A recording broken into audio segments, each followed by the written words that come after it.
Olá, boa tarde. Eu sou Solange Borges e está no ar o São Paulo Comunica, da Secretaria Municipal do Trabalho, Desenvolvimento e Empreendedorismo. Todas as segundas-feiras, ao vivo, a partir das 14 horas, o São Paulo Comunica é transmitido pela Rede São Paulo Saudável para todas as unidades básicas de saúde e também para os CATs, o Centro de Apoio ao Trabalho da capital. O São Paulo Comunica desta semana traz um assunto bastante presente em nosso dia a dia, que é a dependência do álcool. No ambiente de trabalho, mais especificamente, vai ser o foco das nossas entrevistas de hoje. Estima-se que no Brasil exista 20 milhões de dependentes do álcool. É um número bastante expressivo e a gente vai tentar, ao longo do programa, tratar desse tema que com certeza pode estar envolvendo aí um familiar seu ou algum amigo de trabalho. Como procurar ajuda? De que forma essa situação é encarada pelas empresas? E para entendermos melhor o tema, nós vamos contar aqui com a doutora Carolina Hanna, que é psiquiatra e pesquisadora da organização não governamental CISA. O nome é Centro de Informações sobre Saúde e Álcool. O espaço está aberto para você que nos acompanha.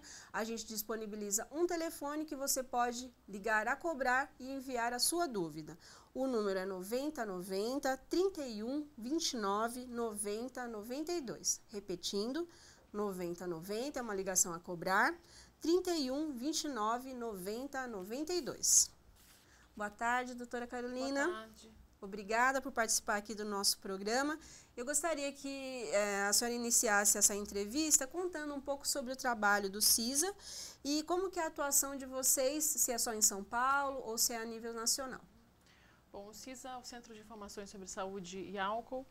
É, como você falou, uma ONG cuja missão é informar a população, as mídias, as pessoas que precisam sobre esse binômio saúde e álcool, né? O que é dados relacionados, como que é, o que representa um uso nocivo de álcool, como falar sobre álcool com seus filhos, enfim, todo esse complexo cenário, e a gente faz um trabalho onde a gente dialoga com os diversos setores envolvidos, né? Então, desde a academia, né? No caso, o nosso presidente executivo, o Dr. Arthur Guerra de Andrade, que é professor associado no Departamento de Psiquiatria da Faculdade de Medicina da Universidade de São Paulo. Nós temos é uma espécie de parceria, né? Quer dizer, são pesquisas que vêm, a gente trabalha em conjunto para desenvolver melhores métodos, para a gente ter mais dados sobre isso. Nós recebemos também pedidos de consultoria, de ajuda, inclusive de empresas que procuram lidar melhor com esse tema dentro dos seus funcionários. E é uma ONG que está há 10 anos e né, com a qual eu tenho muito prazer em participar. Sou médica e pesquisadora. E através do nosso site, então, www.cisa.org.br, as pessoas podem ter acesso aos diversos materiais que a gente divulga, podem querer receber o nosso boletim através de e-mail, e no nosso boletim a gente tenta envolver esse tema com datas, às vezes, comemorativas. Agora, o Dia das Crianças, a gente está fazendo um trabalho de divulgação, de prevenção de uso de álcool por menores de idade. E através do site, então, também tem esse canal de comunicação aberto, que é através do Fale com o Presidente, pelo qual nós recebemos dúvidas, inclusive, de pessoas acometidas, familiares, e procuramos dar as melhores orientações aí nessa missão de ajudar as pessoas que têm problemas com o uso de álcool. E a sede é aqui na capital paulista? Sim. Vocês têm atuação em outros estados? Como que fica? Na verdade, a gente usa muitos canais de comunicação, né? Então, via mídia, via nosso site, temos esse canal de comunicação aberto, né, com a internet, pode ser a nível nacional. Certo. E existem parceiros que apoiam a ONG, a área governamental também tem uma atuação junto a vocês? Olha, como eu disse, são diversos atores envolvidos. Então, muitas vezes o CISA colabora com projetos de pesquisa, cujo fomento vem de órgãos governamentais, como a Secretaria Nacional de Álcool e Drogas, SENAD, como a FAPESP, enfim, é um complexo. A gente também tem o apoio da indústria, que hoje em dia também está preocupada com o uso de álcool na sociedade. Então, nesse cenário que é complexo, considerando todos os potenciais conflitos de interesse que a gente tem, a ONG tenta fazer um trabalho de apoio, de suporte, principalmente de traduzir tudo isso que é produzido para a população que precisa ser informada, né, e precisa ser educada. Até entrando um pouco mais na questão da pesquisa em si, vocês pesquisam o dependente de álcool diretamente? A senhora também comentou sobre a questão da indústria, mas como isso se dá no dia a dia da instituição? Bom, então, assim, primeiro que nós temos um acervo de dados que é dos mais variados, assim, isso não nós, ONG, mas as pessoas que estão em contato com pesquisa. Então, por exemplo, um relatório global da OMS, que saiu agora de 2014, traz o dado de que no Brasil 3% da população acima de 15 anos pode ser considerada dependente de álcool. E é um dado assim que já assustou mais, né? Porque no passado já foi um pouco maior. Hoje a gente tem ainda um número que é um pouco alarmante, mas aí as pessoas se perguntam, mas quando que é considerado um dependente, né? Antigamente tinha um pouco mais de estigma, chamavam de alcoólatra, e a gente tem essa função também de desestigmatizar, de mostrar que tem fatores genéticos envolvidos, tem fatores do ambiente que estão envolvidos, quer dizer, e ajudar a pessoa a se reconhecer com o problema, e não afastá-la ainda mais, né, como o uso de termos, às vezes, que não são apropriados. Olha, se você desenvolveu o que a gente chama de tolerância, por exemplo, você precisa de doses do álcool cada vez maiores para ter os mesmos efeitos, você pode estar em risco. Se você é uma pessoa que às vezes está resfriado, está doente, mas um jovem, às vezes, mas tem uma festa, ele não consegue ficar sem beber, ele vai beber mesmo assim e vai atrasar ainda mais a sua melhora.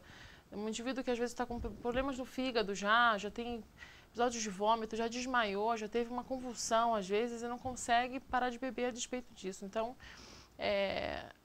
a nossa missão também é fazer com que as pessoas se reconheçam, ajudar os familiares nesse desafio de fazer a pessoa enxergar o problema, e tudo isso para os dependentes, né? Mas é claro que a gente tem um uso do álcool na sociedade que ele é aceito, né? O álcool é uma droga legalizada e tem pessoas que fazem esse uso de álcool a princípio sem ter problemas relacionados. Então a gente tem que olhar desde o começo do desenvolvimento de problemas até a dependência.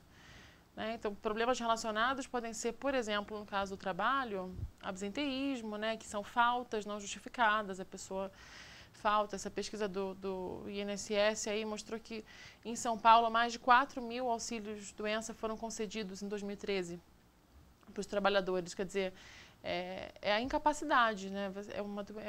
É um uso que torna a pessoa com anos incapazes, né? Tem um indicador até que a gente usa para medir isso. Não são anos de vida perdidos, a pessoa não morre, mas diminui a qualidade de vida, a produtividade. Para o empregador, é um problema por conta de rotatividade da mão de obra, né? Enfim, fora a saúde do trabalhador, que também vai estar exposta a doenças, como eu falei, doenças de fígado, comportamentos de risco, beber e dirigir. O trabalhador que às vezes sai da sua empresa, vai fazer um happy hour, vai encontrar os amigos e dirige um automóvel, se envolve num acidente. Pessoas que vão trabalhar sob efeito de álcool, às vezes que trabalham com risco de queda, com manuseio de máquinas. Então, realmente é uma série de problemas que podem aparecer e que a gente tem que estar de olho para proteger essas pessoas mais vulneráveis, né?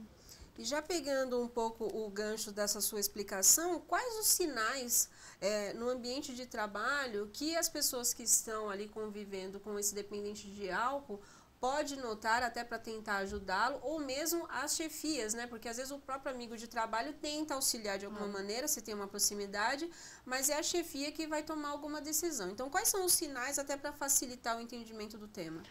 Bom, então, como eu disse, faltas, né, repetidas, não justificadas, ou às vezes justificadas com temas gerais, como eu tive uma gripe, não estava me sentindo bem. Faltas que não são justificadas com um atestado médico. Alterações de humor, a pessoa às vezes pode ficar mais agressiva, ou pode não conseguir produzir direito, ela ficou de entregar um trabalho, não entregou. E a questão de perguntar, né, para o seu colega, mas você bebeu? Às vezes a pessoa mentir, quer dizer, a mentira, ela faz parte do quadro, né? A pessoa que está dependente, ela não consegue sair daquilo, ela sabe que as pessoas vão tentar impedi-la e ela, naquela situação de dependência, vai ficar irritada com isso, não vai receber bem. Então, realmente, esse reconhecimento tem que ser feito pelas pessoas saudáveis, né, para que se possa fazer uma intervenção de fato. E aí, no sentido de fazer uma intervenção, cabe exatamente um encaminhamento para setores especializados, né, uma conversa com o seu funcionário, de falar que, né, que o problema está sendo reconhecido e que ele, né, oferecer algum tipo de suporte, mostrar para ele como que a rede está organizada, encaminhar para uma emergência, essas coisas são também preconizadas, né? Na experiência de vocês, as empresas estão preparadas já para lidar com essa temática?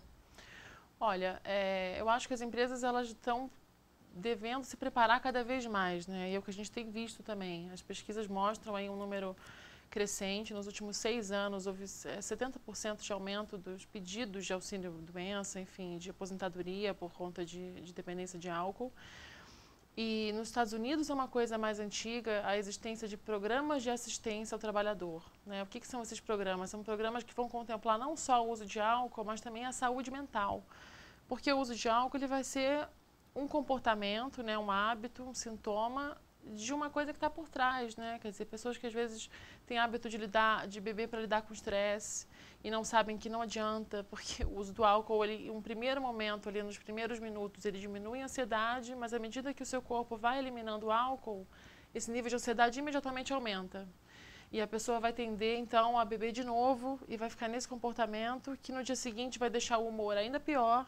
E ela, que achou que ia beber para lidar com o estresse e ia diminuir o estresse, tá arrumando mais um problema. Então, são programas que visam melhorar a saúde mental de uma forma geral. O uso de drogas, álcool, o uso de tabaco, privilegiar exercício físico. Existem empresas hoje que disponibilizam espaços para a pessoa se exercitar, piscinas. Eu acho que esse tipo de promoção à saúde deve ser cada vez mais incentivado para que as pessoas possam e consigam, né, existir no ambiente em que elas não precisem fazer esse uso de álcool tão abusivo. E tem algumas categorias que estão mais sujeitas à questão da proximidade com o álcool, de repente horários excessivos de trabalho, que a pessoa, às vezes até com essa fala mesmo de tentar reduzir a ansiedade e acabar gerando uma dependência. Olha, Solange, faltam dados, tá? Isso é uma coisa que a gente sabe. Faltam dados e justamente eu acho que essa notificação deveria ser fomentada para que a gente soubesse exatamente o tamanho do problema e o que a gente precisa fazer para lidar com isso. Mas, de uma forma geral, empresas que lidam com construção, que às vezes são empresas que têm prazos enormes e atividades onde o trabalhador, às vezes, fica muito longe do líder empresarial, né? Quer dizer, ele não tem aquela sensação de fazer parte da empresa. Às vezes, essas demandas, às vezes, trabalhadores que são contratados por um curto período. Geralmente a carga de estresse ela é associada também a essa maior dependência. Mas, como eu disse no começo, e é importante ressaltar, fatores genéticos explicam 60% do risco do alcoolismo. Então, a gente precisa lidar com isso de uma forma um pouco também mais objetiva, no sentido de desestigmatizar e falar, olha, essa pessoa ela é vulnerável, né? Esse número, 3%, 5%, ele se repete nos países, não é à toa, é uma doença. A pessoa tem genes que favorecem com que ela interaja com o álcool dessa forma mais autodestrutiva. Então, nesse sentido, precisa ser reconhecido como uma doença prevalente, que tem estratégias de prevenção e de tratamento. É nessas duas linhas que a gente tem que trabalhar. Buscando um pouco esse aspecto da saúde propriamente dita, né, como uma questão genética, como a gente lida com isso e como o nosso sistema de saúde está preparado para lidar também com essa questão? Não sei se da minha parte é uma ignorância, mas tem algum exame que a pessoa poderia fazer para saber se tem essa predisposição? É uma excelente pergunta. Na verdade, a aplicação desse fato, né, quer dizer, a gente saber que é genético vai se traduzir como no dia a dia, né, essa é a sua pergunta. Então, as pessoas que são mais vulneráveis, elas tendem a experimentar o álcool mais cedo.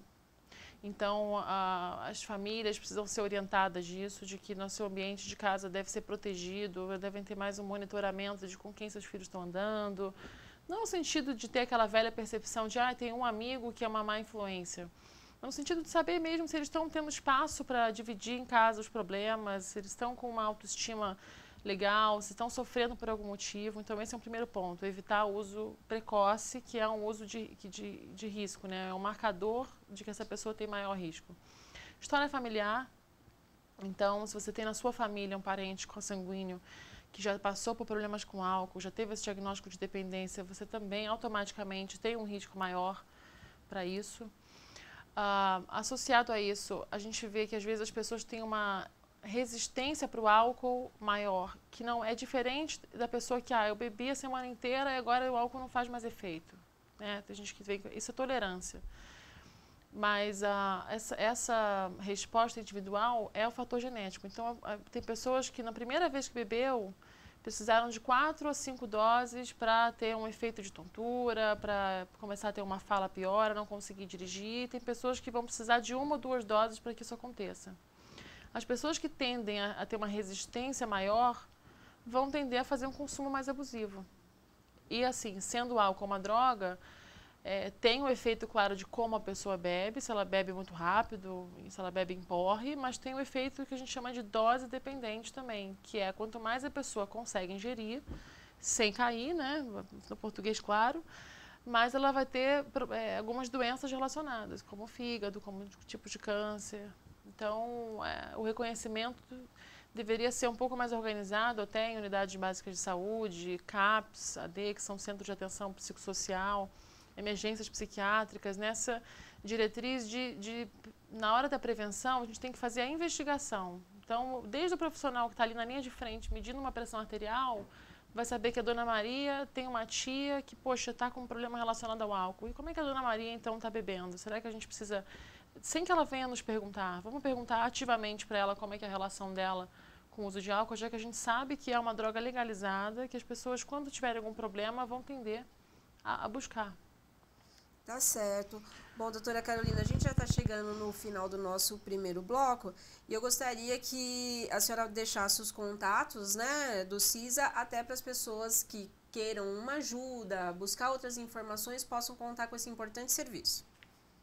Bom, então, como eu disse, tem o nosso site www.cisa.org.br.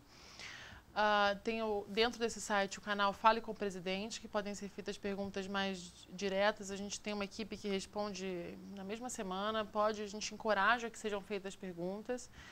E tem também o nosso canal via Facebook, que é só pesquisar com o nome CISA, Centro de Informações sobre Saúde e Álcool, onde a gente tenta justamente, através de uma linguagem mais acessível, desmistificar essas informações tão importantes acerca do uso de álcool. Tá ótimo. Vamos para um rápido intervalo e daqui a pouco voltamos com a doutora Carolina para trazer mais informações sobre a dependência de álcool. Até lá!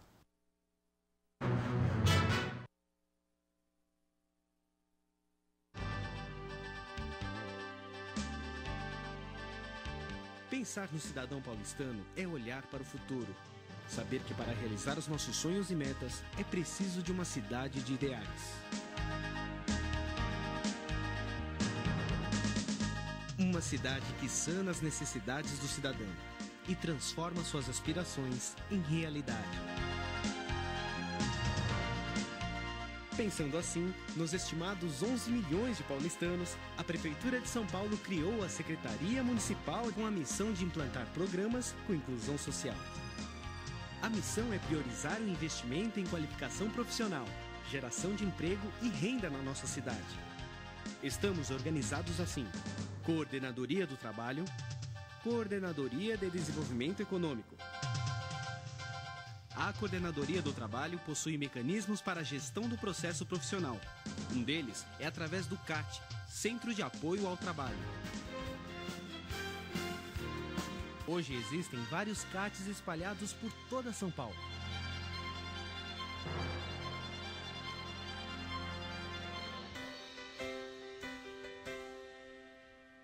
Nos programas de qualificação, a Coordenadoria do Trabalho tem por finalidade ações de promoção da qualificação social e profissional, destinadas aos cidadãos de baixa renda e em situação de vulnerabilidade social.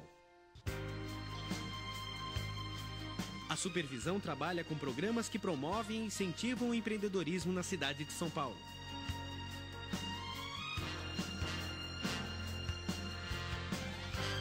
A Coordenadoria de Desenvolvimento Econômico viabiliza modelos para financiamento, consolidação e gerenciamento de planos da cidade, além de estabelecer e programar políticas para as atividades econômicas que priorizem a vocação local, bem como a adoção de medidas que representem estímulos e incentivos à iniciativa privada. Mais que um objetivo, é a vontade de uma cidade unindo cada cidadão paulistano.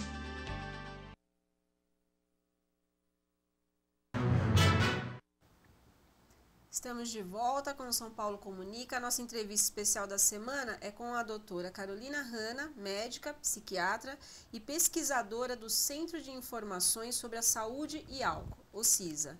Ela já trouxe algumas informações importantes para a gente entender o dia a dia de uma pessoa que é dependente do álcool, e a gente vai complementar agora o segundo bloco com outras perguntas. Doutora, eu gostaria que a senhora reforçasse um pouco essa questão das principais causas do alcoolismo, até para o público que nos acompanha agora possa entender melhor essa problemática. Tá. Bom, então, como eu disse, tem um pano de fundo que é genético, né? E como que esse pano de fundo genético está organizado? A pessoa vai tender a usar o álcool mais cedo, numa idade mais precoce. Ela vai tender a ter uma resistência maior desde a primeira vez que bebeu. São pessoas que demoram até ter os efeitos do álcool. Elas vão bebendo 1, 2, 3, 4 doses até sentirem que estão diferentes.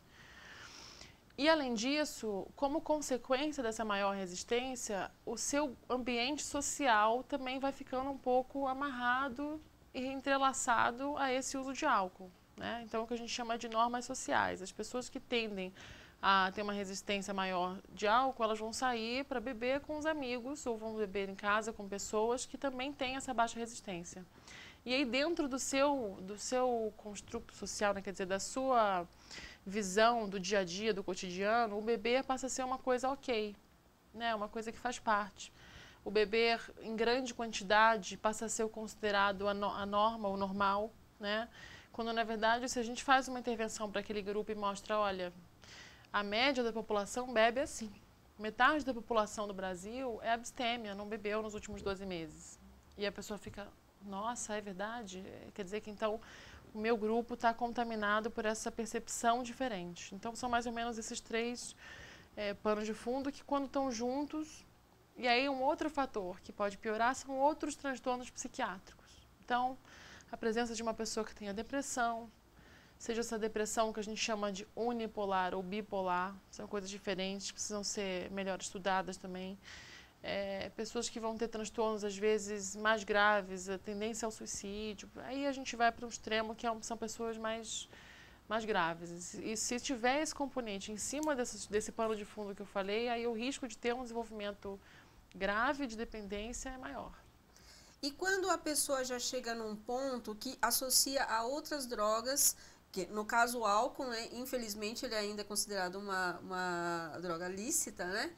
E temos o que é categorizado como drogas ilícitas. Quando chega nesse nível de associação, até mesmo no ambiente de trabalho, que gera um preconceito, né, e em relação à família até muito mais, como que a pessoa deve buscar essa ajuda e a percepção da empresa em relação a esse indivíduo? Na verdade, o álcool não é que ainda seja, ele é e vai continuar sendo uma droga legalizada, né? Quer dizer, uma droga que é legalizada no Brasil. E dessa forma, as pessoas vão ter que realmente aprender a lidar com o uso disso, né? Então, qual é a questão de outras drogas? Quando a pessoa começa a ter o uso de álcool, a percepção dela de que usar uma droga é um problema, é um risco, diminui. Como eu disse, passa a ser considerado normal. E automaticamente o risco para experimentar qualquer uma outra droga também acaba aumentando. A lógica do empresário deve ser a mesma em relação ao uso de drogas para o uso de álcool. Quer dizer, fazer um encaminhamento, entender que esse indivíduo criou uma dependência de uso de substância, essa dependência é incompatível com a produtividade. Então, quer dizer, quando o médico faz um atestado, né, de que a pessoa não está em capacidade não é que a gente está inventando, a gente não gostaria que fosse assim, a gente gostaria que ele pudesse continuar trabalhando, mas a gente está vendo que é uma doença, realmente precisa desse afastamento. Então, fazer o encaminhamento, de novo, garantir o acesso ao tratamento. Eu acho que o empregador pode e deve estar comprometido com essa causa e fomentar a atividade de prevenção. Uma demissão por conta de fatores como esse, como que a senhora avalia? Não sei se a nossa legislação ela tem não diria uma proteção, mas que desse um respaldo para essa pessoa, que na verdade é uma doença, né? Não é algo que ela tenha, às vezes, até controle. Na verdade, tem alguns critérios aí, né? Quer dizer, a pessoa acho que pode ser demitida por justa causa, caso tenha uma embriaguez ali, eu acho que no trabalho, na situação, e cause uma situação realmente de muito constrangimento para a empresa, aí, né, precisa ser melhor apurado como está a legislação hoje em dia sobre isso, mas a pessoa que tem a contribuição no INSS, ela vai passar pelo mesmo fluxo que uma outra doença. Quer dizer, ela tem ali os primeiros 15 dias, se não me engano, onde o empregador responde por essa doença. A partir dali, se ela vai ter direito ao seu benefício ou não, é uma causa que vai para o INSS. Os peritos vão avaliar se essa pessoa vai ser aposentada, se ela tem condições de reabilitação ou não, e aí vai variar com a gravidade de cada caso, com a motivação de cada pessoa para buscar seu tratamento, com a qualidade do atendimento que é oferecida.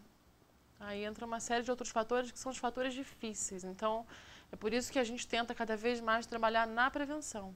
Sim, na origem, né? Até pensando um pouco nisso, né, tem uma terminologia, né, que talvez não seja de conhecimento do público, que é o beber pesado episódico. Gostaria que a senhora explicasse um pouco disso, até para a gente continuar desmistificando, né, o assunto. E também tem aquela questão da rotina dos happy hours, que pode desencadear ali também essa dependência. Como que a gente pode entender melhor isso? O beber pesado episódico é um padrão de beber, ou seja, é um como a pessoa bebe, que está associado a consequências negativas do tipo acidente de trânsito, do tipo doenças sexualmente transmissíveis, porque as pessoas se expõem a risco, associado a violência, a brigas. E o que é esse padrão? É a pessoa que ingere, se for mulher, 4 doses ou mais, se for homem, 5 doses ou mais de álcool, em uma mesma ocasião, em um período ali de aproximadamente 2 horas. É um padrão de beber muito comum em jovens, porque é um padrão de beber que tem uma motivação por trás de beber para celebrar, às vezes beber para ficar embriagado. Então, geralmente essas situações acabam levando a um risco secundário importante, mesmo que a pessoa não seja dependente. E aí, nesse sentido, então, dizendo o que é uma dose, as pessoas não sabem o que é uma dose de álcool, né? Eu acho que é importante ter essa informação. Então, são 330 ml de cerveja, uma lata de cerveja, ou 40 ml de um destilado, que é aquele dosador, né? Não é a mais, às vezes as pessoas tomam mais de uma dose sem saber, e é o equivalente a 100 ml de vinho. Isso seria mais ou menos aí uma dose que contém 12 gramas de álcool. Então, a mulher, de novo, se fizer o consumo de 4 ou mais em uma mesma ocasião, o homem 5 ou mais em uma mesma ocasião, estão fazendo no padrão de beber pesado episódico e estão contando aí para essa estatística de pessoas que pode, por conta disso, acabar desenvolver dependência, mas mesmo que não chegue a desenvolver dependência, vão entrar para uma estatística de ter baixa produtividade no trabalho, na faculdade, maior risco de ter acidente de trânsito, mais sintomas de humor, né? A pessoa acaba tendo mais oscilações por mês. Em linhas gerais, é uma redução da qualidade de vida, né? Importante, que a gente observa. Nessa mesma linha tem a questão dos jovens, né? Jovens e crianças. Nós temos uma propaganda, principalmente as televisivas, que ainda dão muito espaço, né, para a questão da propaganda de álcool. A senhora mesmo falou no início da nossa entrevista sobre as pesquisas que também têm envolvido as indústrias que estão preocupadas também com o seu público. Mas como que a gente trabalha essa questão, né? Porque a criança ela pode estar sendo afetada por aquela propaganda, numa fase ainda de formação, né? O jovem também. E, por outro lado, tem uma indústria preocupada. Não acaba sendo um caminho contrário, né, para as duas coisas? É um assunto delicado, né? Quer dizer, como disse, faltam dados. Acho que artigos científicos aí estão sendo cada vez mais produzidos nessa área. E eu, como médica, não tenho como te falar se o fato de ter propaganda ou não é o que exatamente está resultando nesse aumento. Com certeza é uma coisa que assusta, que nos preocupa. A sociedade tem esse dever aí de garantir que a criança e o adolescente tenham um acesso ao ambiente de crescimento livre do álcool. E é um tema realmente de bastante preocupação. Agora, tem essa questão de propaganda, tem esse argumento, às vezes, de que isso não aumenta o consumo, isso muda a escolha da marca, quer dizer, mas a gente sabe que, infelizmente, alguma coisa precisa ser mudada. A forma, pelo menos, como a propaganda é feita deveria ser melhor vista, e eu acho que o governo devia estar preocupado com isso. A gente vê muito a academia, a universidade muito preocupada com isso, quando, na verdade, o governo tem uma contra-propaganda ao álcool que também não atinge nada aos jovens, né? Aquela coisa, se beber não dirija, né? Uma coisa mobral quase. Então, ao mesmo tempo que a gente precisa olhar para essa propaganda que está sendo feita, qual é o outro tipo de promoção à saúde e à proteção ao jovem que o governo está fazendo também? Então, é complexo, esse cenário realmente é interessante, é importante, o Brasil vem crescendo economicamente, o álcool é um bem de consumo, então as pessoas têm a tendência de comprar mais, como vão comprar outras coisas, e é uma coisa que a gente precisa estar de olho para proteger a sociedade, evitar que esses números cresçam, e que a gente possa, ao mesmo tempo que a economia evolui, que a saúde também evolua, né? Tá certo, doutora Carolina. Bom, o assunto é muito importante. Eu acho que a doutora Carolina elucidou aí alguns pontos, né, desse assunto que é bastante complexo.